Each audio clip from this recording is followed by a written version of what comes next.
అందరికీ నమస్కారం. వెనుకొండలో జరిగిన రషీద్ హత్య జలాని అనే ఒక యువకుడి చేతిలో జరిగింది. మాకున్నటువంటి ఇన్ఫర్మేషన్, అటు పోలీసు వారి ఇన్ఫర్మేషన్ ప్రకారం ఇవి పాత పగలు. వాళ్ళకి మధ్యలో జైలు పంపాడని ఒక అతను, అందుకని పగబట్టాడని ఇతను, అతన్ని నడురోడ్డు మీద నరికి చంపారు. ఇది నిజంగా చాలా తప్పు, అది ఎవరు చేసినా సరే. కానీ మీరు దీనికి రాజకీయ రంగు పొలవటానికి ట్రై చేయకండి. మీరు ఫస్ట్ పాయింట్, వైసీపీ నేత జగన్మోహన్ రెడ్డి గారికి మర్యాదపూర్వకంగా చెప్పేది ఏంటంటే, ఇంతకాలం మీరు శవ రాజకీయాలు చేసే ఎంత దూరం వచ్చారు. జనాలు మీరు చెప్పే మాటల్ని నమ్మటం ఎప్పుడో మానేశారు. ఖచ్చితంగా ఈ హత్యకి సంబంధించి మేము కూడా ఖండిస్తున్నాం. ఖచ్చితంగా ఎలాంటి వ్యక్తులైనా సరే, ఈ వెనకాల ఉన్న వాళ్ళు ఎవరినైనా సరే పట్టుకొని కోర్టుకు తీసుకెళ్లి శిక్షించాలని మేము కోరుకుంటున్నాం. అయితే ఇంకొక విషయం ఏంటంటే, గంజాయి ఇన్ఫ్లుయెన్స్ తో కూడా ఉండుంటది ఎవడైతే చంపాడు అని కూడా బయట ఉంది. సో ఇలాంటివన్నీ రకరకాల వెర్షన్స్ వస్తున్నాయి. సో మీరు అర్జెంటుగా వెనుకొండ వచ్చి ఆ చనిపోయిన కుర్రవాడికి ఒక పార్టీ నాయకుడుగా మీ సానుభూతి తెలపడం అనేది మాకు ఎటువంటి అబ్జెక్షన్ లేదు, మంచిది కూడా తెలుపుతాం. కాకపోతే మీరు దాన్ని రాజకీయ రంగు పోలివి ఇంకా గట్టిగా నెల 10 రోజులు కూడా కాకుండానే, ప్రభుత్వం ఏర్పాటు అవ్వకుండానే మీరు రకరకాల విమర్శలు చేసి అక్కడికి వెళ్ళి జగనన్న పథకాలు, జగన్ మామ, ఇంకా ఎంతకాలం మీరు ఇలాంటి మాటలు మాట్లాడతారు? అధికారం ఉన్నప్పుడు నటించారు, అధికారం పోయినప్పుడు నటిస్తున్నారు. నటనల మీద పరిపాలన సాగదు. ఈ విషయం ఇప్పటికే మీకు అర్థమై ఉండాలి, మీ వైసీపీ నాయకులు కూడా అర్థమై ఉండాలి. ఎంతకాలం ఇంకా నటిస్తారు మీరు? ఓపెన్ గా ఉండండి. 2019లో మీకు అద్భుతమైనటువంటి తీర్పు ఇచ్చారు ప్రజలు మీకోసం. దాన్ని మీరు అత్యంత దారుణంగా, దుర్మార్గంగా ఉపయోగించుకొని ప్రజల నెత్తి మీద కాలు పెట్టి తొక్కారు. ప్రజల్ని హింసించి వదిలేరు మీరు. మీ పరిపాలనలో సామాన్యులు సైతం భయపడ్డారు. ప్రజల కోసం నిలబడిన కొంతమంది నాయకులు, కొంతమంది కార్యకర్తలు తప్ప ప్రతి ఒక్కరు భయపడ్డారు. ప్రతి వాళ్ళు భయపడ్డారు. మీరు ఇప్పుడు వచ్చేసేసి ఏదో అన్యాయం జరిగిపోయింది, డెఫినెట్ గా ఇది తప్పే, దీన్ని మేము ఖండిస్తున్నాం. కానీ దీనికి రాజకీయ రంగు పూలు ఈ శవ రాజకీయాలు చేయకండి. కూటమి ప్రభుత్వం పరిపాలనా పరంగా ఏదన్నా ఉంటే విమర్శించండి. ఇంకా నెల కూడా కాకపోయినా సరే అది చేయలేదు, ఇది చేయలేదు అన్నారు. ఓకే, అది ఎలా చేయాలో మాకు తెలుసు. కూటమి ప్రభుత్వానికి చేసి చూపిస్తాం. మీకన్నా అద్భుతమైన పరిపాలన ప్రజలకు వస్తుంది. మీరు అద్భుతమైన పరిపాలన మీరు చెప్పుకున్నారు. అంతకన్నా దుర్మార్గ పరిపాలన భారతదేశ రాజకీయ చరిత్రలో ఏ రాష్ట్రం జరగల, ఓన్లీ ఆంధ్రప్రదేశ్ లో జరిగింది. అలాంటి దుర్మార్గమైన పరిపాలన మీరు అందించారు. అంటే కొన్ని కోట్ల రూపాయలు, వేల కోట్లు, లక్షల కోట్ల రూపాయలు ప్రభుత్వానికి, ఖజానాకి గండి కొట్టి, నెక్స్ట్ అసలు అంటే ప్రభుత్వాన్ని సర్వనాశనం చేసి, ఒక గవర్నెన్స్ ఏ విధంగా కొనసాగనివ్వకుండా నాశనం చేసి, మీ పరిపాలనలో లక్షల కోట్ల అవినీతి జరిగితే దాని గురించి మీరు ఎప్పుడు మాట్లాడలేదు. అంటే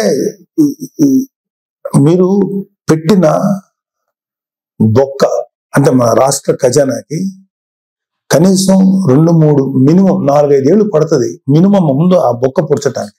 అంత పెద్ద బొక్క పెట్టి వెళ్ళిపోయారు మీరు ఆంధ్రప్రదేశ్ రాష్ట్రానికి. అర్జెంటుగా అది చేయలేదు, ఇది చేయలేదు. నెల రోజులు కూడా కాలేదు స్వామి. 2019లో పరిపాలన మొదలుపెట్టినప్పుడు 6 నెలలు మాట్లాడలేదు. ప్రతిపక్షంలో ఉన్నాం మేము. మీకు అర్జెంటుగా వచ్చేసి అది చేయలేదు, ఇది చేయలేదు. చేస్తారు, ప్రతిదీ చేస్తుంది కూటమి ప్రభుత్వం, ప్రతిదీ చేస్తుంది. చంద్రబాబు నాయుడు గారు కానీ, పవన్ కళ్యాణ్ గారు కానీ నిబద్ధత ఉన్న మనుషులు. ఎలా చేయాలో అలా చేస్తారు. ప్రజలకు ఎంత మంచి చేయాలో చేసి తీరుతారు. మీలాగా పర్ఫార్మెన్స్ లో దొంగ మాటలు చెప్పి తప్పించుకునే వ్యక్తులు కాదు, గుర్తుపెట్టుకోండి. సరే, ఈ సందర్భంగా మీకు కొన్ని సింపుల్ క్వశ్చన్స్ అడుగుతాను. దానికి మీరు ఆన్సర్ చెప్పగలిగితే వెరీ హ్యాపీ. మీరు ఇవాళ వినుకొండకు వచ్చి ఆ కుర్రోడు గురించి చెప్పారు, ఐఎమ్ ఓకే ఫర్ దట్. కానీ దానికి ముందు మీ అధికారం ఉన్నప్పుడు, మీరు సీఎంగా ఉన్నప్పుడు ఒక దళిత్ డ్రైవర్ని చంపేసిన మీ ఎమ్మెల్సీని అతని తప్పుని ఖండించకపోగా మీతో పాటు సగర్వంగా తిప్పుకున్నారే, అది తప్పని మీకు అనిపించలేదు? అప్పుడు అది దుర్మార్గంగానే, అది క్రూరంగానే అనిపించలేదా మీకు?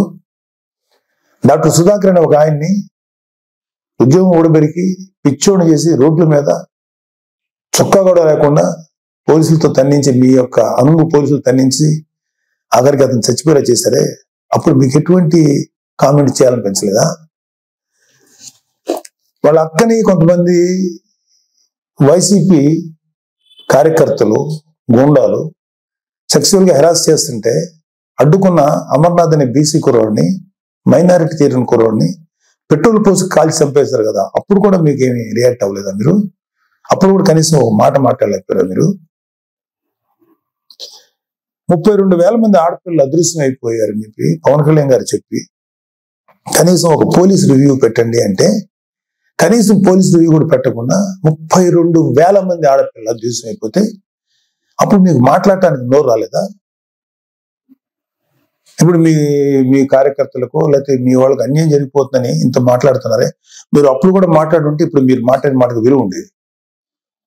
మళ్ళీ చెప్తున్నాను, అక్కడ వినుకొండలో జరిగింది నాకున్న సోర్సెస్ ప్రకారం అది పర్సనల్ గ్రడ్జి, ఇద్దరు వ్యక్తుల మధ్యలో జరిగిన గడ్జి తప్ప 2 పార్టీలకు సంబంధించినవి కాదు. అది మీరు ఖచ్చితంగా మీకు త్వరలోనే పోలీసులు నిజాలు నీకు తేలుస్తారు, మీకు ఆన్సర్ చెప్తారు. అలాగే మీ వైసీపీ నాయకులు సామాన్య ప్రజలు అంటే నెలకు ఒక 10,000 20,000 సంపాదించే వాళ్ళు ఏదో వాళ్ళ పూర్వీకుల ఆస్తులు 100 గజాలు 200 గజాలు 300 గజాలు 400 గజాలు ఉంటే వాటిని అడ్డగోలుగా కబ్జా చేసి భయపెట్టి స్వాధీనం చేసుకున్నారే, అది మీ దృష్టికి రాలేదా? ఇన్ని కేసులు చూసాం మేము ప్రజల్లో తిరుగుతుంటే. ఏ రోజు మీ నోట్ల నుంచి ఒక్క మాట కూడా రాలేదా? అది రైట్ అంటారా? ఏపీ ల్యాండ్ టైటిలింగ్ యాక్ట్ అని పెట్టి ప్రజల ఆస్తులను కాజేయటానికి మీరు ఎంత కుట్ర పన్నారు, దాన్ని మేము సమర్థవంతంగా ఎదుర్కొని ప్రజలకు తెలియబట్టాక ప్రజలు వాళ్ళు సేవ అయ్యారు మీ దుర్మార్గమైన పరిపాలన నుంచి. అది మీకేమి తెలీదా? నిజంగా ప్రజలు ఇవాళ రెండోసారి మిమ్మల్ని రాకుండా ప్రజలు తమను తాము కాపాడుకున్నారు కూటమిని ఎన్నుకోవడం ద్వారా. అరే నా కళ్ళ ముందు నేను చూశాను, జంగారెడ్డిగూడెంలో కొన్ని ఒక 20-25 మంది సామాన్యమైనటువంటి పనులు చేసుకునేవాళ్ళు కల్తీ సారా తాగి చచ్చిపోతే మీరు శాసనసభ సాక్షిగా ముఖ్యమంత్రి అయ్యండి ఇది సహజ మరణాలు న్యాచురల్ గా చచ్చిపోయారంటారా? కల్తీ సారా తాగి చచ్చిపోతే కనీసం విచారించి ఆ కుటుంబాలకు ఏదైనా ఎక్స్గ్రేషియం ఏదైనా ఇచ్చి కదా మీరు మాట్లాడాలి. ఇది సహజ మరణాలు, ఒక కాన్స్టిట్యూషన్ ఎంతమంది చచ్చిపోతారంటారా? అది మీకేమి అసలు మీకు చెమకుట్టినట్టు అనిపించలేదు? అప్పుడు కౌలు రైతులు కొన్ని వేల మంది ఆత్మహత్యలు చేసి చచ్చిపోయారు. వాళ్ళకి కనీసం సింపతి చూపించకపోగా ఏమాత్రం కొద్దిపాటి సాయం కూడా చేయలేదు మీ ప్రభుత్వం, వైసీపీ ప్రభుత్వం. వాళ్ళ కుటుంబాలు రోడ్డు పడిపోతుంటే వాళ్ళ కనీసం సానుభూతి కూడా లేదు మీ దగ్గర నుంచి. అదే తప్పు కదా మీకు? వాళ్ళ పిల్లలు రోడ్లు పడిపోయి నాశనం అయిపోతుంటే అదే రైతులు భరోసా, రైతులకు మీరు ఇచ్చేటువంటి ఇదే. ఒకసారి వెళ్ళి చూడండి, ఆంధ్రప్రదేశ్కి ఒక రైతును అడగండి వైసీపీ ప్రభుత్వం మీకేం చేసిందో. మాకన్నా కూడా మీ వైసీపీ పార్టీకి మాడు పగిలిపోయే ఆన్సర్స్ వాళ్ళే చెప్తారు. నేను చాలా తక్కువ చెప్తున్నాను. ఇంకా వర్షాలకి పంటలు పాడైపోయినాయండి, మాకేంటి దారి అని చెప్పి మీ వైసీపీ ఎమ్మెల్యేని అడిగితే రైతులు నెరిపప్పులనేంత తులకనగా మాట్లాడితే అరే తప్పురా బాబు ఇట్లా అనకూడదని అని చెప్పాల్సిన బుద్ధి చెప్పాల్సిన ఆ బాధ్యత లేదా మీకు? అప్పుడు మీరేం మాట్లాడలేదా? ఏమంటే మీ పరిపాలనలో గంజాయి డ్రగ్స్ విచ్చలవిడిగా అమ్ముడైనయే, విచ్చలవిడిగా జనాల్లో చలామణియనియే, బ్లేడ్ బ్యాచ్లు దుర్మార్గ మనుషులు తయారయ్యారే, ఎంతో మంది జీవితాలను పొట్టను పెట్టుకున్నారే. ఆ గంజాయిని ఆపాలను లేకపోతే ఆ డ్రగ్స్ ని కంట్రోల్ చేయాలనేటువంటి ఆలోచన మీకు రాలేదా? ఎందుకు వస్తుంది? మీ ఎమ్మెల్యేలు మీ కార్యకర్తలు ఎవరైతే ఉన్నారో ఇలాంటి పనులు చేసి వాళ్ళు అడ్వాంటేజ్ పొందుతున్నారు కాబట్టి మీరు కూడా ఏం మాట్లాడలేదు. ప్రజల పక్షాన్ని నిలబడి పోరాడుతున్న పవన్ కళ్యాణ్ గారు, చంద్రబాబు నాయుడు గారు ఇలాంటి నాయకుల్ని మీరు వాళ్ళ విధి విధానాలను విమర్శించకుండా వాళ్ళ వ్యక్తిగతమైన జీవితాల్లోకి ఎంటర్ అయిపోయి వాళ్ళ కుటుంబాన్ని రోడ్డుకి ఇచ్చాలని ట్రై చేసి వాళ్ళ ఫ్యామిలీస్ మీద మాట్లాడినప్పుడు మీకు కనీసం చెవుకుంటున్నట్టు అనిపించలేదా? ఇదే మీరు చేసిన నిర్వాహకం. ఇప్పుడు వచ్చేసి మహానుభావులాగా ఒక మెస్సైలాగా వచ్చి మాట్లాడుతున్నారా మీరు కానీ మీ నాయకులు ఎవరైనా సరే? ఎప్పుడు తెలుసుకుంటారు మీరు? ఇప్పటికైనా తెలుసుకోండి. ఇప్పటికైనా తెలుసుకొని చేసిన తప్పుల్ని మీరు సరిదిద్దుకోండి. అట్లా ఇప్పుడు అర్జెంటుగా ఇప్పుడు సెంట్రల్ గవర్నమెంట్ ఢిల్లీకి వెళ్ళిపోయి ధర్నా చేసేసి రాష్ట్రపతి పాలన పెట్టమంటారా? ఏమన్నా కొంచెం మీకు ఆలోచన ఉందా? మీకు సలహాలు ఇచ్చే వాళ్ళు ఎవరో ఇంకా తెలియట్లేదు మాకు. సజ్జలు లాంటి వాళ్ళు ఎప్పుడు వెళ్ళిపోయారో ఉన్నారో తెలియదు, లేదా అలాంటి సలహాలు వింటున్నారేమో. అర్జెంటుగా రాష్ట్రపతి పాలన పెట్టాలా? నిజంగా రాష్ట్రపతి పాలన పెట్టాల్సి వచ్చిన పరిస్థితిలో ఉంటే మీ పరిపాలనలో ప్రజావేదిక కూల్చినప్పుడే పెట్టాలి రాష్ట్రపతి పాలన. అది మీ దుర్మార్గమైన పరిపాలనని పెట్టాలి. అప్పుడు పెట్టలేదే సార్. మీరు రేపు జరగబోయే సభలకి అటెండ్ కాకుండా ఉండటానికి ఓ కొత్త నాటకాన్ని, కొత్త స్టేజ్ని క్రియేట్ చేసుకుంటున్నారు. ఢిల్లీ వెళ్ళాలని ఓ పని చేయండి, మీరు వెళ్తే వెళ్ళండి ఢిల్లీ, మాకే అబ్జెక్షన్ లేదు. కానీ రేపు శాసనసభలో మీటింగ్ జరగబోతున్నాయి కదా, దానికి మీరు రండి. మిమ్మల్ని వ్యక్తిగతంగా అనొద్దని చెప్పి నా పర్సనల్ గా నేను బీజేపీ, టీడీపీ, జనసేన ఎమ్మెల్యేని రిక్వెస్ట్ చేసుకుంటాను. మిమ్మల్ని వ్యక్తిగతంగా ఏమి అనొద్దని చెప్తాను. మీరు ధైర్యంగా వచ్చి మాట్లాడండి. శాసనసభని ఫేస్ చేయడానికి ఎందుకండి అంత భయం మీకు? రండి, ధైర్యంగా రండి. మీకు ప్రతిపక్ష హోదా ఇవ్వకపోయినా ఓ ప్రస్తుతానికి ఉన్న 11 మంది ప్రతిపక్ష ఫీల్ అవుతాం మేమందరం. క్వశ్చన్ చేయండి. కూటమి ప్రభుత్వాన్ని శాసనసభలోనే అడగండి. రోడ్ల మీదకి వచ్చి మాట్లాడితే ఎట్లాగా? ఇలాంటి పెర్ఫార్మెన్స్లు ఎందుకు? అధికారం ఉన్నప్పుడు పెర్ఫార్మెన్సే, అధికారం లేనప్పుడు పెర్ఫార్మెన్సేనా? ఇలాంటి ఇలాంటి ఇలాంటి కథలు చేయకండి ప్లీజ్. ఇప్పటికైనా తెలుసుకోండి. మీ మీద మాకు వ్యక్తిగతంగా ఎటువంటి కోపం లేదు, ఎటువంటి ద్వేషం లేదు. ప్రజలకి నష్టం జరుగుతుంది, ప్రజలు మీ వల్ల దారుణంగా నష్టపోతున్నారు. కొన్ని వందల మంది, వేల మంది ప్రజలు ఆత్మహత్యలు చేసి చచ్చిపోయారు మీ యొక్క అకౌంట్ లో. అప్పుడు అది తప్పు అని చెప్పి మేము గట్టిగా ఫైట్ చేసాం. ఇప్పుడు ఇప్పుడు ఇప్పుడు జరిగే ప్రతిదాన్ని మీరు రాజకీయ కోణం నుంచి చూసేస్తారా? ప్రతి చావుని, ప్రతి చిన్న సైజు గొడవలు ఏదైనా సరే మీకు దుర్మార్గమైన ఇదిగా కనపడతాయా? మీకు రాజకీయ కోణంలో కనపడతాయా? ఇంకొక డైమెన్షన్ చూడటం చేత కదా మీకు? చేయండి. నేను ఇప్పటికైనా సరే మీరు గట్టిగా ఫైట్ చేయండి. కూటమిలో కనుక ఏదన్నా తప్పులు జరిగితే తప్పులు నిలదీయండి. అంతకన్నా దొంగ మాటలు, దొంగ కబుర్లు, పిచ్చి కబుర్లు చెప్పకండి. మీకు ఒక పేపర్ ఉంది, మీకు భజన చేసేటువంటి కొన్ని మీడియా సంస్థలు ఉన్నాయి, పర్లేదు, వాటిని మీరు ఉంచుకోండి. కానీ మాట్లాడేదానికి, లేకపోతే మీరు ఏదైనా ఒక వ్యక్తిని నేరస్తుడిగా చేసేదో, లేకపోతే ఒక వ్యక్తిని రెస్పాన్సిబుల్ గా చేసేదానికి ఒక ఇంగితంగా, ఒక సెన్సిబుల్ గా ఉండాలి. నేను అసలు మాట్లాడకూడదు, నాకెందుకు, నేను పార్టీ పనిలో చేసుకునేవాడిని, నాకు ఈ పొలిటికల్ గా నేను మాట్లాడకూడదని నేను ఇంతకాలం మాట్లాడాలి. ఎన్నిసార్లు గత 40 రోజుల నుంచి ఊదరగొడుతున్నారు. అధికారం శాసనసభలో ప్రమాణ స్వీకారం చేసిన మొదటి రోజు నుంచి ఏం చేయట్లేదు. వెయిట్ చేయండి, అన్నీ చేస్తారు. అలాగే మీ వైసీపీ ప్రభుత్వ హయాంలో మీ నాయకులు, మీ రౌడీలు, మీ మాఫియా ఎమ్మెల్యేలు అందరూ ఎలాంటి దుర్మార్గాలు చేశారు, ఎలాంటి తప్పులు చేశారు, ఎన్ని వేల కోట్ల రూపాయలు కుంభకోణాలు చేశారు, అవన్నీ లిస్ట్ వస్తాయి, అవన్నీ బయటకు వస్తాయి, తగిన శిక్ష పెడుతుంది. మీరు మీ సొంత బాబాయ్ చనిపోతే కనీసం రెస్పాన్స్ లేని మీరు ఎలా మాట్లాడతారండి? ప్లీజ్, ఇది కరెక్ట్ పద్ధతి కాదు. ఇప్పటికైనా నేర్చుకోండి, ఇప్పటికైనా తెలుసుకోండి.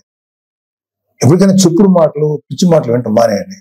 ఒక మంచిగా మనం ఎలా చేద్దాం.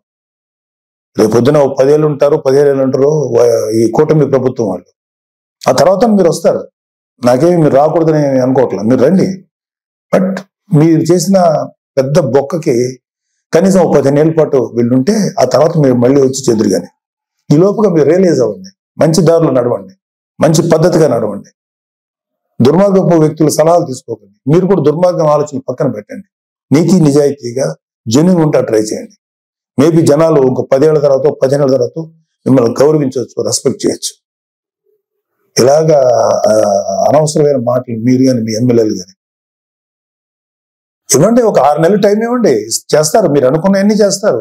మీరు ఏదైతే ఇప్పుడు నేరం మోపుతున్నారో కూటమి ప్రభుత్వం మీద అన్ని వాటన్నిటికీ జవాబు వస్తుంది.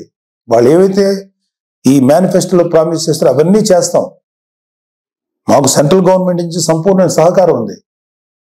మీలాగా కేసుల విషయంలో ఈ రాష్ట్రానికి సంబంధించిన ఇష్యూస్ అని చెప్పి మీ పర్సనల్ కేసుల గురించి సెంట్రల్ గవర్నమెంట్ దగ్గరికి వెళ్ళి మాట్లాడిన వ్యక్తులు కాదు ఇక్కడ.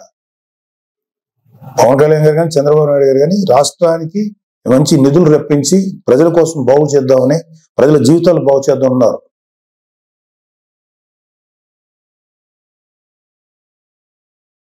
తెలుసుకోండి ఇప్పటికైనా. 10 ఏళ్ళ తర్వాత 15 ఏళ్ళ తర్వాత మళ్ళీ అవ్వచ్చు. మీరు ఇంకా చాలా వయసు ఉంది.